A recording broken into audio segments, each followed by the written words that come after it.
Jaya Radha Madhava Kunja Bihari.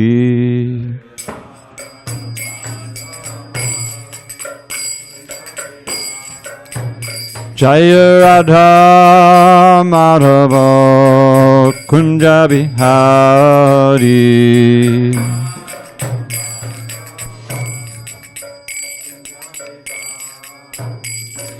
Gopi Janavallabha Girivaradhari.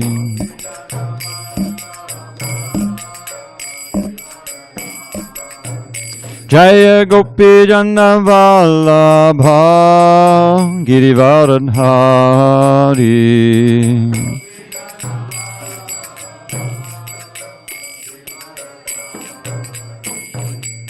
Yashodanandana Bhajajana Ranjana.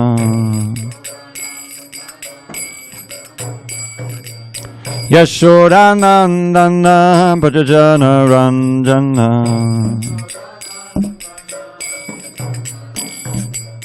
Yamuna Tira Vanachari.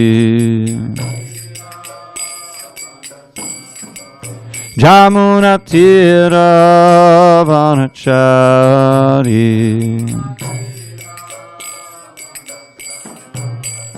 Jaya Radha Madhava Kunja Bihari.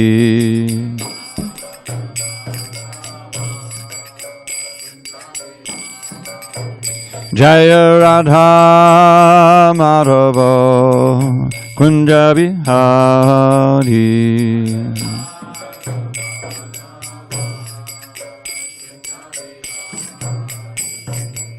Hare Krishna, Hare Krishna, Krishna Krishna, Hare Hare, Hare Rama, Hare Rama, Rama Rama, Hare Hare.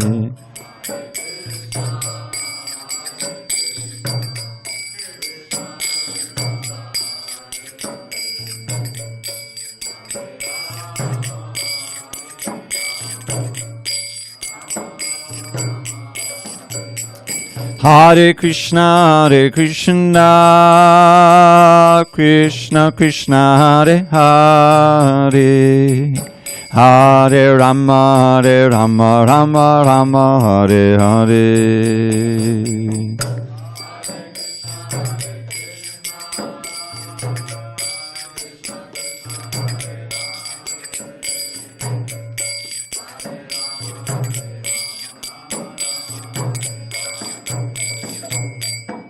Jaya Radha Madhava Kunja Bihari.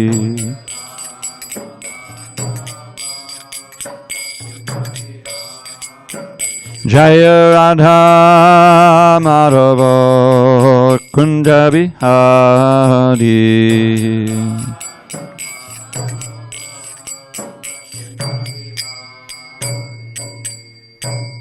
Jai Mr. Pad Paramahamsa, Padavrikaracharya, Ashtotar to the Srimad, Divine Grace, Srila A.C. Bhaktivedanta Swami Prabhupada ki Jai. ISKCON BBT Founder Acharya, Srila Prabhupada ki Jai.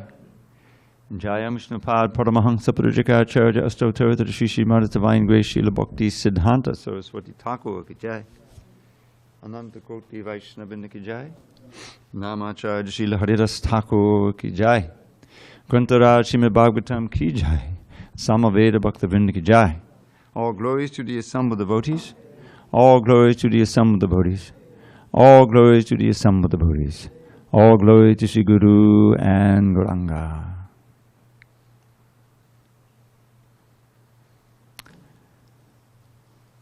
Narayan Namaskritya Narang Chaiva Narottamam Devim Saraswatim Vyasam Tato Jayamudirihet. Before reciting the Srimad Bhagavatam, which is our very means of conquest, we should offer our respectful obeisances unto Lord Narayan, the Supreme Personality of Godhead, unto Narayan Rishi, the supermost human being, unto Mother Saraswati, the goddess of learning, unto Srila Vyasadeva, the author, and unto Srila Prabhupada, the translator, commentator, and our spiritual master. Nashtaprayesha Bhadreshu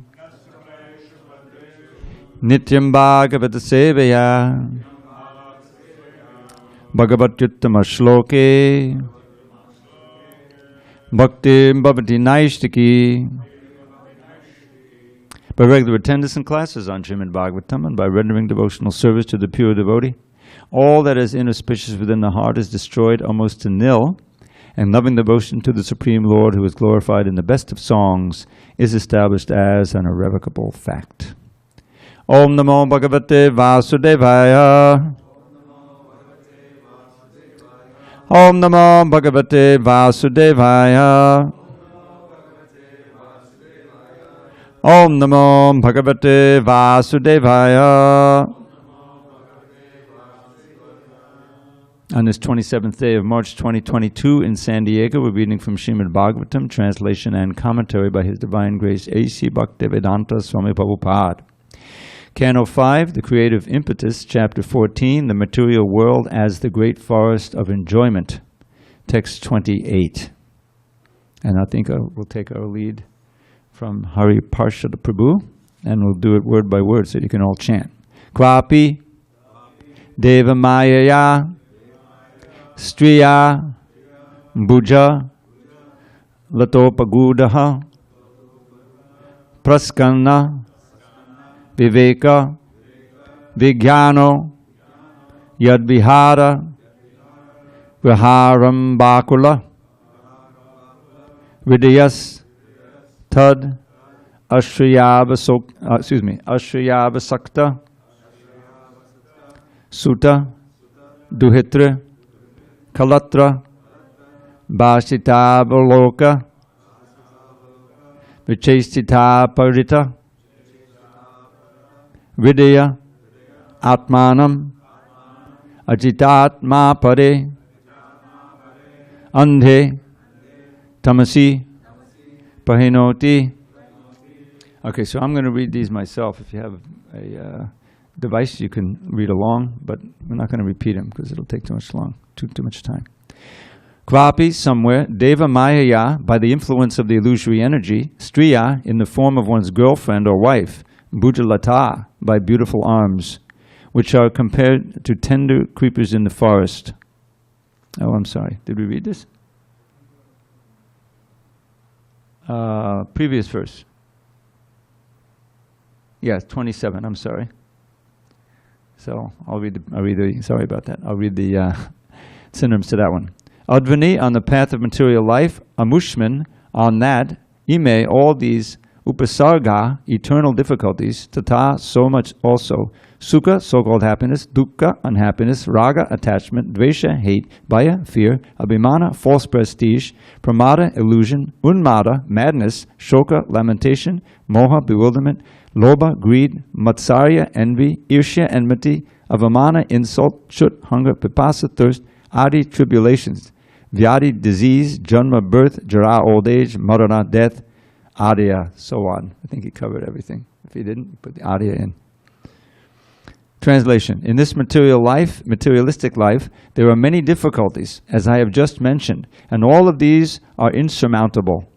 In addition, there are difficulties arising from so-called happiness, distress, attachment, hate, fear, false prestige, illusion, madness, lamentation, bewilderment, greed, envy, enmity, insult, hunger, thirst, tribulation, disease, birth, old age, and death. All these combine together to give the materialistic conditioned soul nothing but misery. Purport. The conditioned soul has to accept all these conditions simply to enjoy sense gratification in this world. Although people declare themselves great scientists, economists, philosophers, politicians, and sociologists, they are actually nothing but rascals. Therefore, they have been described as mudhas and naradhamas in the Bhagavad Gita, 7:15. I'll say, you say, Namam dushkritino mudha papadyante naradhamaha mahaya pasita jnana Asadam bhavamashitaha. Those miscreants who are grossly foolish, lowest among mankind, whose knowledge is stolen by illusion, and who partake of the atheistic nature of demons, do not surrender unto me. Due to their foolishness, all these materialists are described in the Bhagavad Gita as Naradamas. They have attained the human form in order to get released from the material bondage. But instead of doing so, they become further embarrassed amid the miserable material conditions. Therefore, they are Naradamas, the lowest of men. One may ask whether scientists, philosophers, economists, and mathematicians are also Naradamas, the lowest of men. And the Supreme Personality of Godhead replies that they are, because they have no actual knowledge. They are simply proud of their false prestige and position. Actually, they do not know how to get relief from the material condition and renovate their spiritual life of transcendental bliss and knowledge.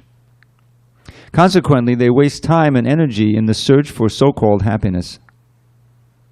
These are the qualifications of the demons. In the Bhagavad Gita, it says that when one has all these demonic qualities, he becomes a mudha. Bhagavad Gita 9:11, avadananti ma mudha. Due to this, he envies the Supreme Personality of Godhead. Therefore, birth after birth, he is born into a demonic family, and he transmigrates from one demonic body to another. Thus, he forgets his relationship with Krishna and remains a Naradama in an abominable condition of life.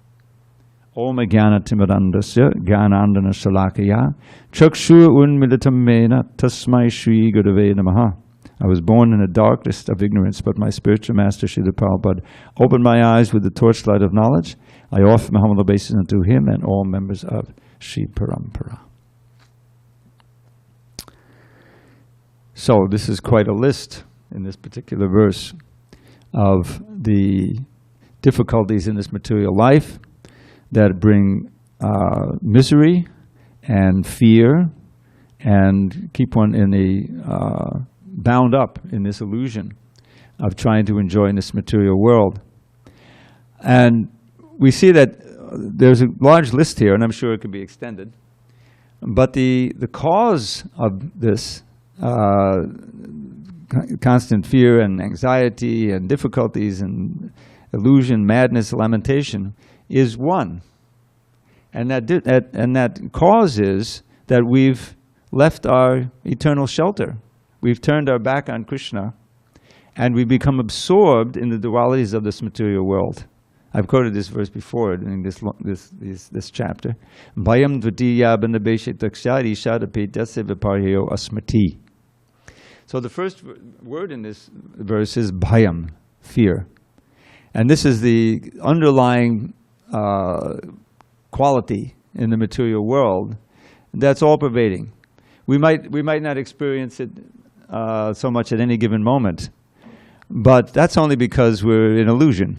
It's truly a fearful place. We're in an atmosphere of at any moment to have our little bubble of that we've constructed security and happiness, whether it's family life or the bank account, whatever it may be completely blown away and destroyed.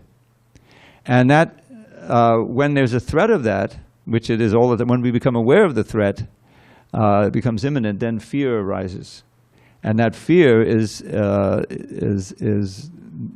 nature of life in this material world, fear, anxiety. So, as Prabhupada mentions in this purport, we've been given this human form of life for a purpose, which is to end this Holocaust, as Bhaktivinoda Thakur calls it in one song, and to return, go back home, back to Godhead, Prabhupada's famous phrase. Because there's no place in the material world where there's really any security and happiness, any lasting happiness. There is the illusion of that, but that's just part of Maya's trick, to give us some kind of a hope that we can attain happiness and peace in this world. How can there be? Prahlad Maharaj, his first instruction to his father wanted to know, what have you learned today? Hoping that he would give him some report of that he's becoming well learned in the Machiavellian arts of making alliances with your friends and killing your enemies, the demonic. But no, he didn't say that. He said Tat sadhu manye asodabharya dehinam sada samudvigna dhyam asadgrahat. So this is the first half of the verse. He's painting a picture. So my dear, he didn't call him father. Prabhupada makes the point. He didn't call him father. He called him best of the demons. Oh, best of the demons. The best thing I learned today, Tat sadhu manye, in my opinions, best for whom? Prabhupada says, best for whom? For the dehinas, for those who are embodied in this world, for all of us, who are sada samudvigna dhyam asadgrahat, always disturbed in mind. Sada samudvigna. Udvigna means disturbed. Samudvigna is very disturbed. And why asadgrahat? Because we've taken shelter, we're relying on for our safety and our happiness, that which is impermanent. Meaning that it can't provide it for any real length of time. And the first asat is the body itself. This body is a complicated machine, incredibly intricate. I mean, obvious for anyone who's a little intelligent. It's been constructed by a vast and wonderful intellect, God. So complicated, so difficult. We know any little imbalance, you eat a little bit too much, or you get a little too cold, or you get too close to someone who has COVID, or whatever. There's a million ways in which the body can stop functioning in its normal case, just getting old, right? But we're thinking, if you're thinking you're the body, and that the body, when the body dies, you're finished, then this is all you have, is this platform. You can see how hopeless that is. It's obviously not a very good platform for enjoyment. It's certainly not a good platform for being secure. And so therefore you have to, the material energy covers you with ignorance. So you forget about the tribulations of this world, all this big list here. Difficult, there is some so-called happiness, distress, attachment, hate, fear, false prestige, etc. It goes on and on. All these are threatening at any moment. So how do we forget? By sense gratification. Sense gratification, the more intense it is, the more you can forget that you're really in a very dangerous position, that it could be taken away, that you're in a body that's going to come, at a certain point, one way or another, become a great source of pain and disappointment. So all that forgetting. So sense gratification is kind of a drug that can help you forget. You see, Maya's trick. But Krishna says, right in the Bhagavad Gita, Yehi sansparjaja bhoga dukkha yona evate. This pleasure that you're enjoying, literally of the contact of the senses with the sense objects, is the source of your misery. Dukkha yoni. And those who are wise don't take their pleasure there. They don't try to enjoy the senses. They control the senses, live as simply as possible, give up sense gratification as far as possible. And they use their senses to connect to Krishna. They use the senses in devotional service. You can't just repress them. As Krishna famously says, what will repression accomplish? Because the senses need their engagements. They're covered spiritual senses, and the spiritual senses are always engaged in serving Krishna. So now we've forgotten Krishna, so we're using him and we're serving the senses and getting a little flickering pleasure. Maya Sukhaya, as Prahlad Maharaj famously calls it. So Prahlad, in his prayers to Lord Nrsingadev, he's showing sympathy and empathy for all these conditioned souls who are suffering like anything due to Maya Sukhaya. He says, Naiva Udvijay, the same word as he used in the first verse for his father. Remember, some Udvigna? Udvigna is the noun, and Udvijay is the adjective. Naiva Udvijay, I'm not in any anxiety. Padaduratya Vaitaranyas. Because I'm with you and you're across the river Vaitarani. It's the barrier between the spiritual and material world. In other words, you're in the spiritual world, I'm always with you, my dear Lord. He's speaking directly to Lord Nrsingadev. And therefore, I have no problem. At any time, we had this wonderful program last night where Hari Parshad Prabhu was, he was trying to make us intoxicated. He said we should all become drunkards, meaning drinking nectar of the highest, most refined poetry that was written by Kavi Karnapur and Rupa Goswami. And That's exactly what Prahlad says. He says, Twadvirya gayana mahamata magna chitta. My dear Lord, at any time I can glorify you, chant your glories, and dive into an ocean of nectar. Mahamata magna chitta, great nectar. So what do I don't have any misery. But then he says, Shoche, I am lamenting. Well, how can he be lamenting? Vimukha chetasa, in this vimukha. Vimukha means turning the face away.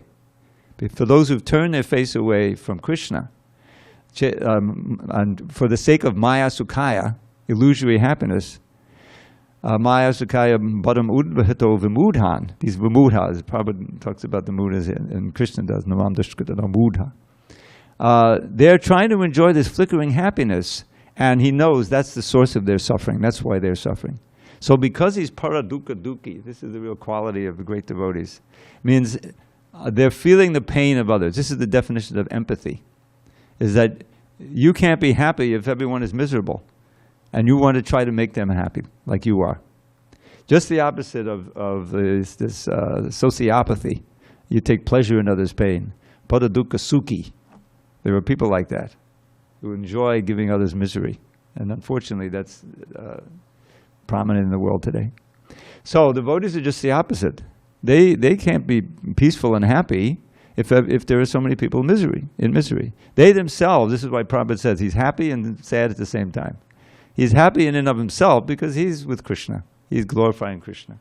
But he's feeling the urgency to preach, to try to, in the next verse he says, I don't see anyone who can save them but you, my Lord, so I have to give them you. That's basically the idea.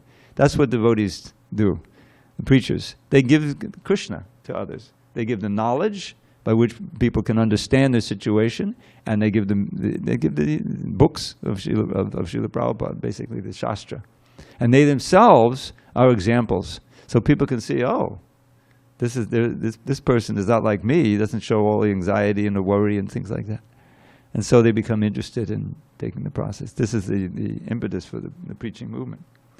So all of this, we've been reading about this this allegory for quite a while now. And this is, we're coming to the end soon. But here is almost like an exhaustive, a long list that isn't exhaustive of all of the things that can cause us difficulty. So, from so-called happiness. This is so-called happiness. Think of, last night we were talking about getting drunk on, intoxicated with Krishna consciousness. But actual intoxication is so-called happiness. Why do people go to the bars? Why, Grand Avenue or Garnet Avenue? You've got so many bars and clubs and things there. Party time, liquors is one store. That's exactly the idea. Is that, well, we'll get drunk, we'll forget all our problems, and we'll become happy, And there's something there. I mean, I used to drink when I was 18. I had the great blessing of becoming sick all the time. I couldn't hold my liquor, so it was the reaction was immediate. So I didn't go down that route, as some of my friends did. But then what happens after a short time of doing this? There's all of the bad reactions of alcohol. It damages the body, it damages the liver, it certainly damages the brain. It becomes a source of tremendous suffering. That's why there's AA up the street all over the world. Okay, I can't give it up on my own, because it's an addiction. So somehow if I'm with others who get the strength, and call on a higher power, they don't talk about anyone specific, And so this is one of the difficulties. But it's kind of iconic because it's a symbol of what the whole material world is. Any sense gratification helps you cover your perception of what the real material world is, which is giving us a description being given here in the Bhagavatam. At any moment there's threat. The person who you love either dies, goes away, or turns on you, or there's all kinds of diseases. I was reading the other day about how plastics are in everything now, including our bodies, microplastic. All over the ocean. There are whales, they're not eating the microplastic, they're eating those, but it's the big plastics they're eating and filling up and dying. They're polluting this planet. And so everywhere we see reminders of the tenuous situation of being in the material world. And so Prabhupada says very cogently that we've all been given this human life for the purpose of ending our sojourn in the material world. We've been here countless births and countless births of Brahma. We don't know how long. And going back home, back to Godhead, to the reality, the world of Sat, the world of eternal bliss, unlimited knowledge, existence. So how do we know that exists? Because it's such a contrast with what we have. We need to have that contact with the realized soul, with the sadhu, with the representative of Krishna, who can give us not only the knowledge, but realized knowledge. In other words, their very demeanor, their very word and glance indicates that they've realized it. They're not lying. Why would they lie to us? Make up a whole cloth, There's no reason. I mean, Prabhupada showed he wasn't in it for the money. He wasn't in it for the prestige, like so many other bogus yogis, It was genuine. You could sense the genuineness of the whole thing. And when we take up the process, we begin to experience some of the benefits ourselves. It's not just some scam, So all of that is the mission of human life. And this one verse Prabhupada would quote quite often. There's two. I'll quote you both of the ones he would quote in this regard. First one is Labdva sudurlam abhidham bahu sambhavante manushyamatatam anityam api hadira turnam yateta napateda namritya yavat nikshayasaya vishaya kalusarvatakshyat. Very wonderful verse. So it's spoken, I think, by Krishna in the 11th canto. Labdva sudurlam abhidham. After many, many births, you have attained this rare and wonderful human form of life. Labdva sudurlam abhidham bahusambhavante, coming up the species. Manushim, the same word practically. And this is artadam. This is the form of life that can actually, in which we can actually attain the arta, the goal of the soul, sva arta, which is to go back home, back to Godhead. Cats, dogs, insects, they have no ability to absorb the knowledge and control their senses, and it's not going to work.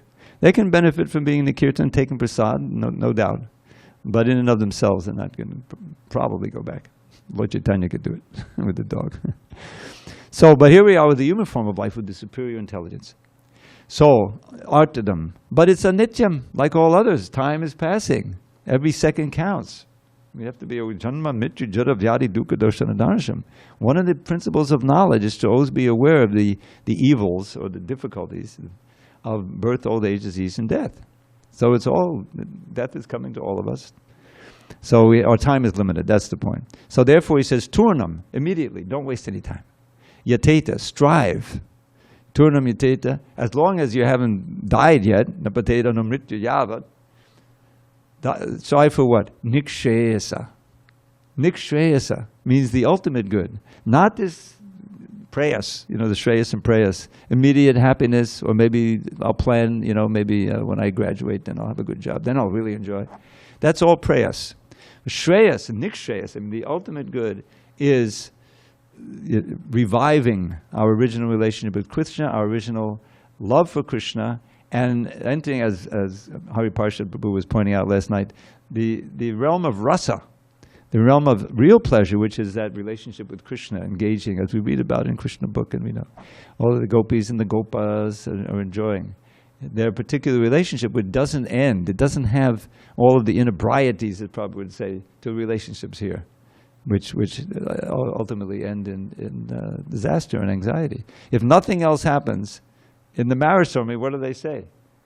I love you, and be together till death do us part. Well, what about that death? I mean, you're entering into a you only know it's temporary. That's because people don't know that there's another kind of relationship that doesn't end, that there's no death. So that's nikshayasa. So we should strive for that. Is it that yateta is to strive, and without wasting time. And then the end of the verse, vishaya kalasarvatakshyat. because you enjoyed all varieties of sense gratification in all those other bodies you've had, even other human bodies. You know that phrase, been there, done that? We've been there and done that. We've already eaten all these different things and had all these different... and what has it gotten us? Here we are, still facing birth, old age, disease, and death, and all of this nice list that we just read. In other words, it hasn't moved us 1 inch toward our real goal, and in fact, it's buried us in illusion. So therefore, as Krishna said, tasmat tam inriyanyado niyamya paritashva. Therefore, the first thing is to control the senses. But that's not all. Control them by engaging them in service to me.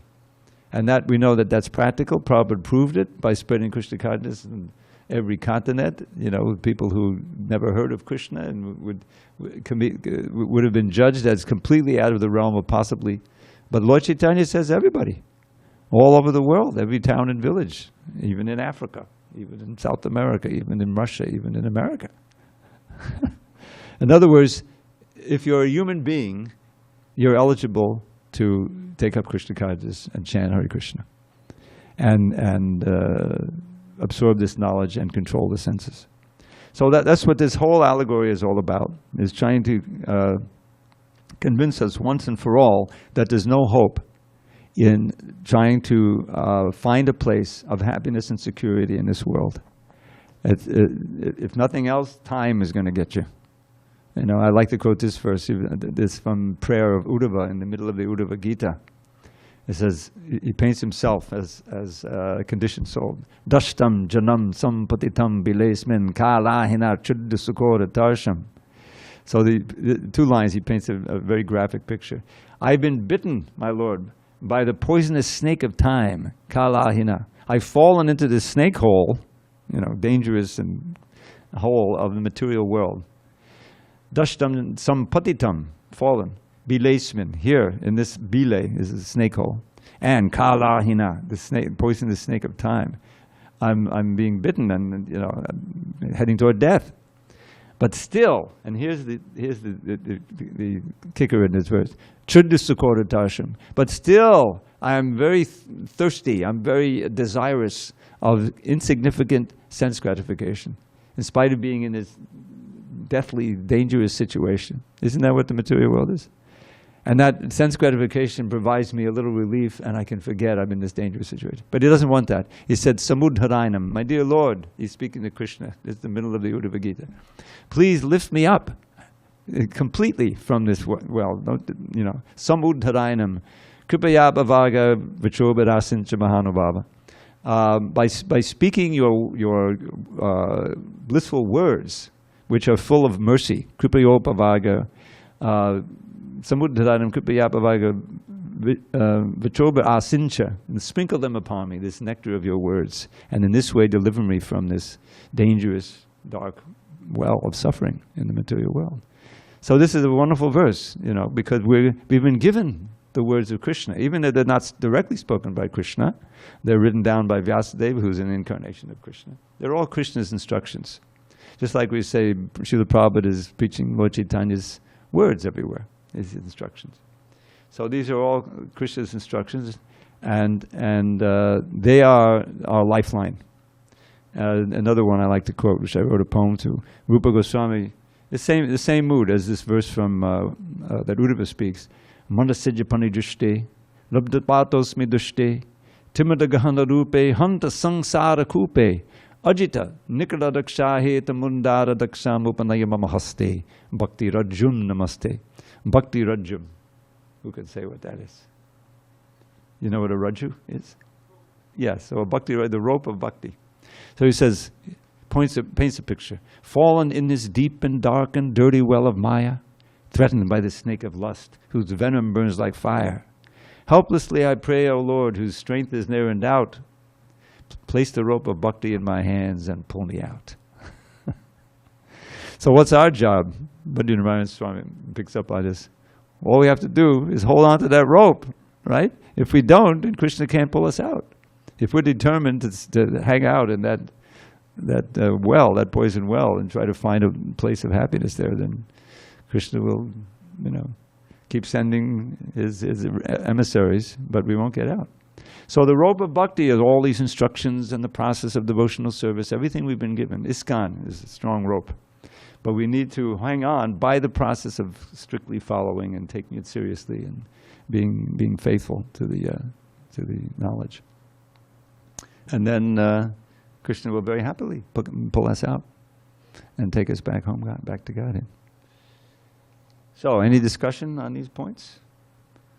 Questions? Any answers? Okay, we have Bhakta Joe here. Oh, it's right above your head.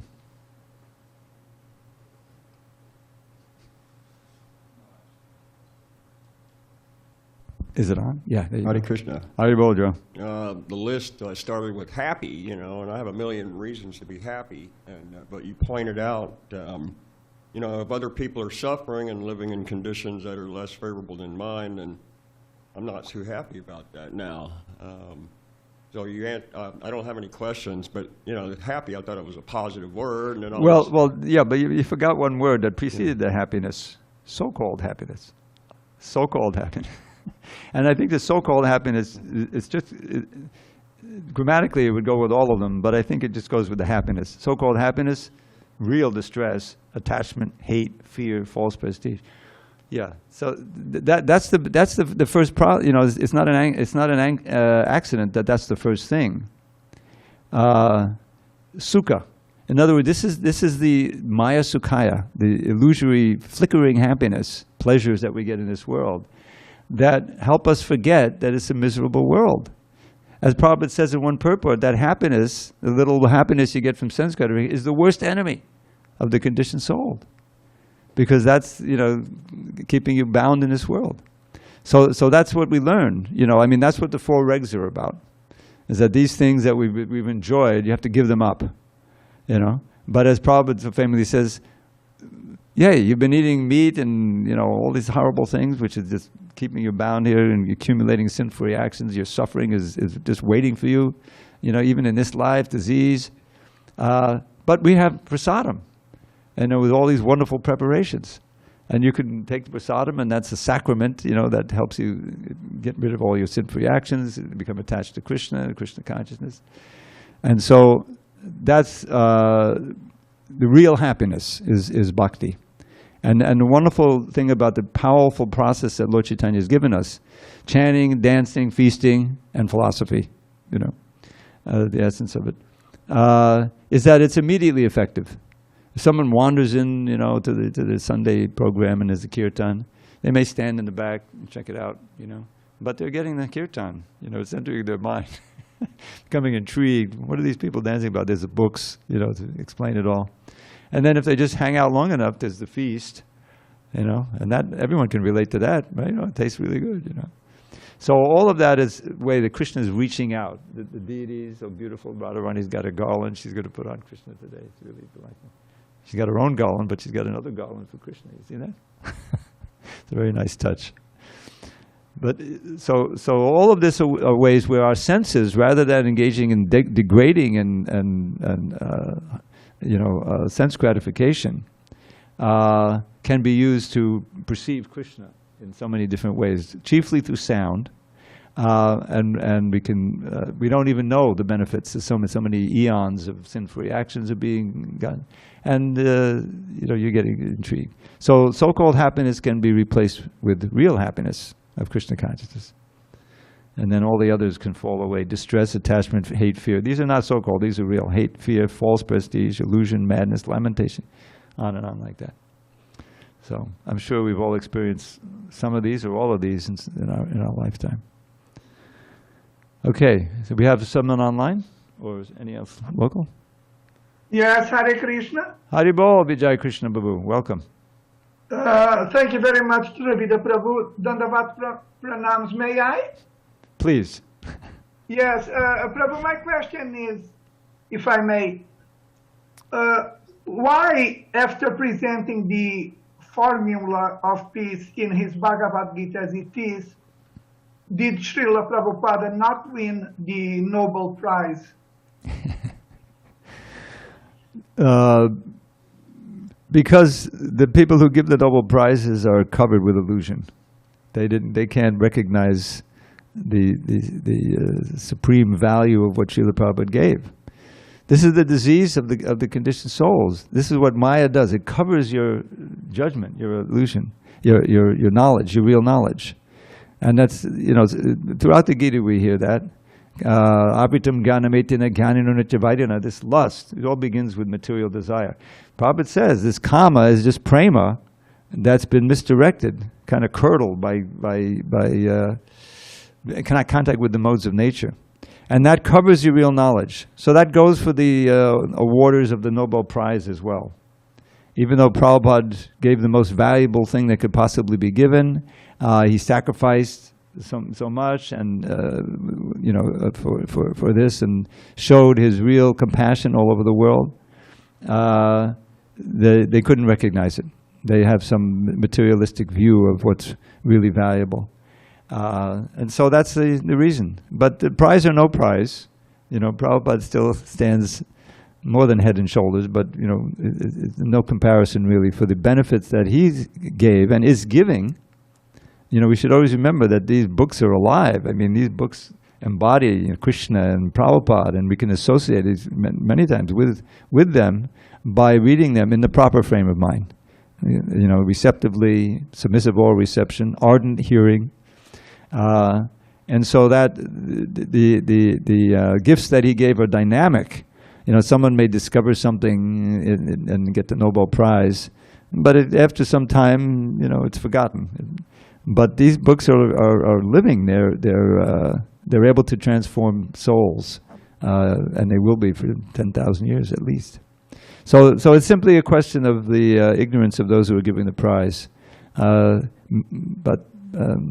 Prabhupada wasn't really attached to these prizes. He was attached to preaching, attached to Krishna, and he saw his disciples and the success of his movement as the fulfillment of his most ardent desire and the fulfillment of his spiritual master's order and Lord Chaitanya's prediction. So that's the reason, Prabhu. But yes, if I may, Dravida Prabhu, I liked it when you sort of said that Srila Prabhupada's peaceful books will never die. Yeah, well, he said it himself. They asked him, what happens after you die? He says, I'll never die. I'll live on forever in my books. Yeah. Exactly. Thank you very much, Prabhu. Outstanding answer to my question. Hare Krishna. Hare Krishna. Anything else? Anyone else? Thank you very much. All glories to Srila Prabhupada.